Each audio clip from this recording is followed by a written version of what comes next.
Welcome to the bold analysis, ladies and gentlemen. Azimio la Umoja is in Supreme Court, and Raila Odinga's petition is against Chebukati, IBC as a commission, and William Samoei Ruto. I want to look at it this way. While there is focus on collecting evidence to present before the court, but there seems to be a weak link that it's either on the side of the commission or on the side of Azimio that is not being paid a lot of attention. There are three incidences that I want us to look at.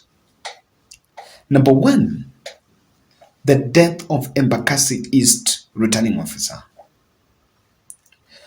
It is one that I think even the way the mainstream media covered it has not been so much satisfactory compared to 2017 when Chris Musando passed away. At the height of the election, Embakasi East returning officer disappeared. The body will then be found somewhere in Loitoktok. And I don't know what was the problem. One of his brothers will then go and speak during the burial that he was suffering, that he has been sick. I don't know, alikuwa na ugonjwa wa sukari. The brother was saying that. I was wondering how that is connected with his disappearance. Of course, his disappearance was mysterious. Wafula Chebukati Commission is just doing enough and is not paying a lot of attention to this, just making press releases and telling government to offer security, and it ends there. Perhaps that is what he can do. But I think we have done less to pay attention to some of the ills that have happened during this election. Before Kenyans would forget about that, Gichugu returning officer passed on. Now, this one I received, I think this information came out yesterday. And when I went to Twitter, I only checked Roslyn Akombe coming out to mourn the passing of the Gichugu returning officer. While initial reports had said that he died, he was killed in Nanyuki. But I saw, I think, a police commander from Laikipia coming out swiftly to respond to those allegations, actually saying that he collapsed while in IBC offices. Then he was taken to the hospital where he was pronounced dead. I don't want to believe, or rather to make a statement here, that no one dies a natural death, if perhaps something like that exists. But I want to look at this in a manner that it is not coincidental. Because these two, in Kirinyaga, there is a court petition that has been filed by Purity Ngirishi challenging Anne Waiguru's win. In Embakasi East, it was linked to local politicians. Even though we saw verbal exchanges between Muraidhi, who is the UDMP candidate, and Babu Wino. But this, to me, points out something. Yesterday night, that is on Monday night, IBC, some three IBC personnel were meeting in a city hotel here in Nairobi. And the meeting was, I think, according to the commission, the meeting was happening at 8:30 p.m. They were allegedly preparing responses to Azimio la Umoja's petition in Supreme Court. And they were in one of the hotels along Valley Road. So when they were there, someone from public, I think, tipped off some people. And Wafula Chebukati was actually saying that a group of men in boda, in motorbikes, and also some car drove to that place and were threatening those commissioners. They wanted to know what commissioners were doing. So the presence of those commissioners was being suspicious, and then the commission will come out to say that they were doing, they were preparing for the Supreme Court case. That's their operation. That had been their center of operation, and the country doesn't need to look more from whatever is going on.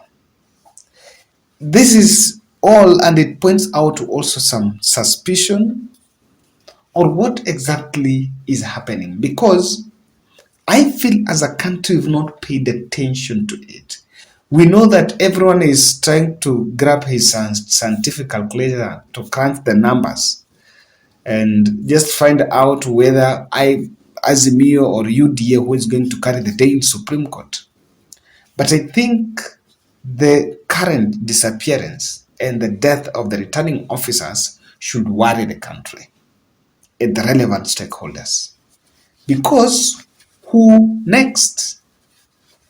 Returning officers are the holders of Form 34Bs, and they are very critical players in the election process. They are in charge of the constituency. So, what is the security of the rest, and who next? Now, if these two are gone, and there is also a petition, maybe somewhere, because after this election, there are going to be many petitions. How do you think that the returning officers in areas where the petitions are going to conduct themselves? Are they not going to be feel intimidated that they may not even now serve the best interest? So, guys, I want us to look at that. But in the eye of this, there are some few interpretations that you can make from this. And before we look at that, I want to humbly request you to subscribe to our channel, click the notification bell, and like our video. Let's continue supporting Sarah Tieno, one of our subscribers who suffered acute leukemia.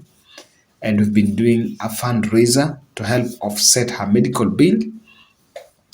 We did 21 days challenge. We're in a position to gather to collect 671. So cumulatively, the bill has been paid to 829, and there is a balance of 215,000 that is remaining to offset the bill.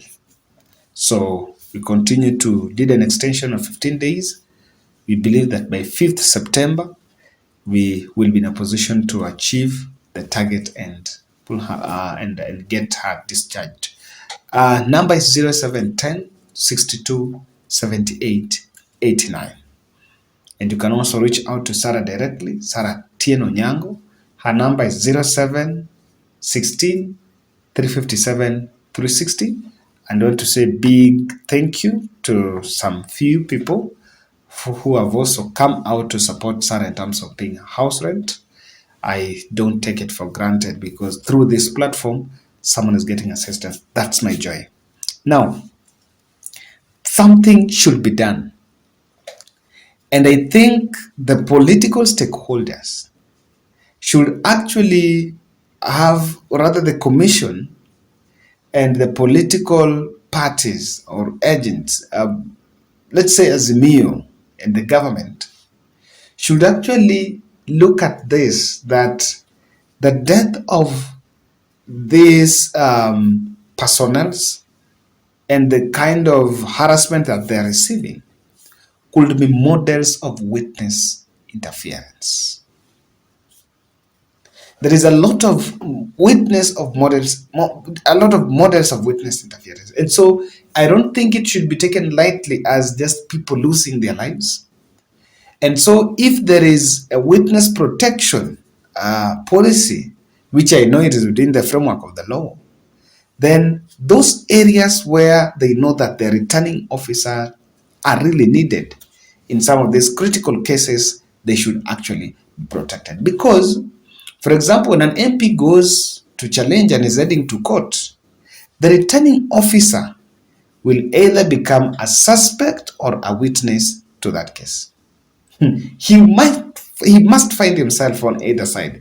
They will be defending the election is free and fair, or he will have given evidence and most probably is not on the other side. So this, I want to believe, are models that should be looked into.